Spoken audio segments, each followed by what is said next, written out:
think I should start a video now. No, I'm gonna click around some more. Okay, I'll stop. I'll start the video. I'm sorry. Hey, what's going on, guys? Starbound here. We're back at it. Whew. Today, as you can see on the screen, we're gonna take a little bit of a look at Starbound. We're gonna do a little bit of discussion of the pros and cons of purchasing Starbound and what the game is and what it is to the public eye.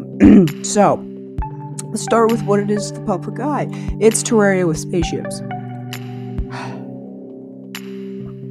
It hurts. It really does. Why people think this, beyond me, but I mean, actually, no, I totally understand why they think this, because this sort of looks like Terraria. But, although it seems to be based on Terraria, it's not, really. It really isn't. It's a very, very different game.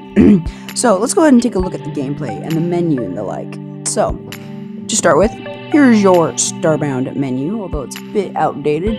It's generally what it looks like. So, when you start the game, you'll probably be greeted by a little bit of, well, this sort of looking area. It's that's a background, that's what it is. So, basically, Starbound is sort of like Terraria. It's a survival-based game where you complete quests and a main storyline in order to beat the game by bosses. Although Terraria does not have a storyline, nor does it have this sort of sci-fi spaceship ordeal going on either. Let's see. Let's say I have a crappy, Chromebook, and I wanted to play some Starbound. Well, lucky you. As far as I know, this is probably one of the easiest games to actually run. It requires so little processing power and everything. It's just so easy. And oh my god. But yeah, it's so easy to do.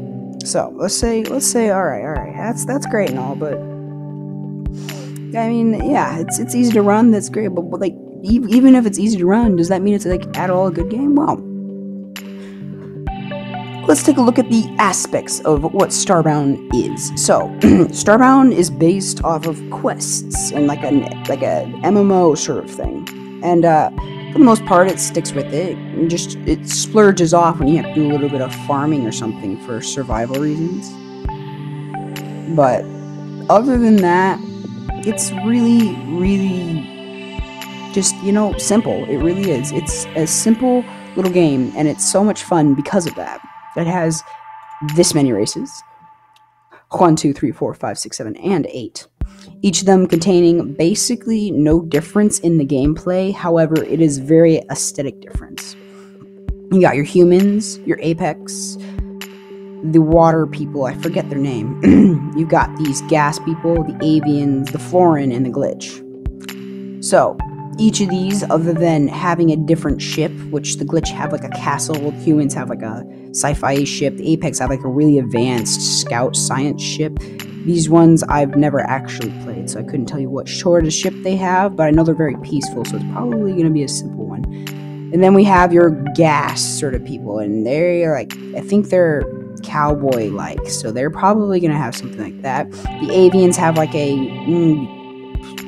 free ship, I don't know how you describe it, but it is different. And the Florins have a plant-infested ship. A little bit of history behind humans, though they're humans. Apexes are something that branched off humans when they try to create, intelligent apes, and it's like Dawn of the Apes, basically, and they went and did their own thing. These guys are, basically, they lived with the Florin, and the Florin kicked them underwater, so they, learned to breathe water. No one knows where these ones came from. They just showed up one day. The avians are like bird people, and the glitch are basically robots, but they have a link to humans somehow. Humans made 2 of these races. So, once you, start the game up, you're gonna be greeted with a character creation menu where you'll be able to create one of these races, and after you create that race, you'll be thrown into the tutorial. After you complete the tutorial, you will be thrown on your ship, and you will be flying across the galaxy. You will be asleep, and then you'll move, and then you'll wake up, and then you'll be able to, run around in your ship. Once you're, running around in your ship or whatever, you can, go and turn your ship back on, and it will, look like this. Oh, well, it won't look like this, it'll look broken. And then you'll do a quest line that'll allow you to fix your ship, which will allow you to travel around. Once you're available to travel around, you will probably, you'll be hit with a quest line that makes you find one of these, actually. And you'll probably do this. If not, you'll probably go mining and get yourself a little more equipped.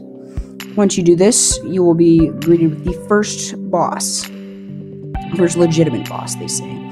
There is a boss for this, technically, and it is the crystal boss, and it is technically the first boss, but it's not really a boss you fight.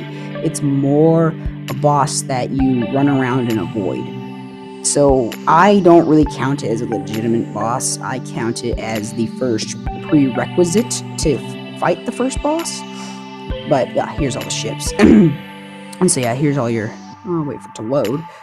And there's all your ships. You got your glitch. I'm assuming this is the water people. That's your avian, human, apex, and florin. So, alright, so let's say, you got this all down. You're getting pretty well equipped.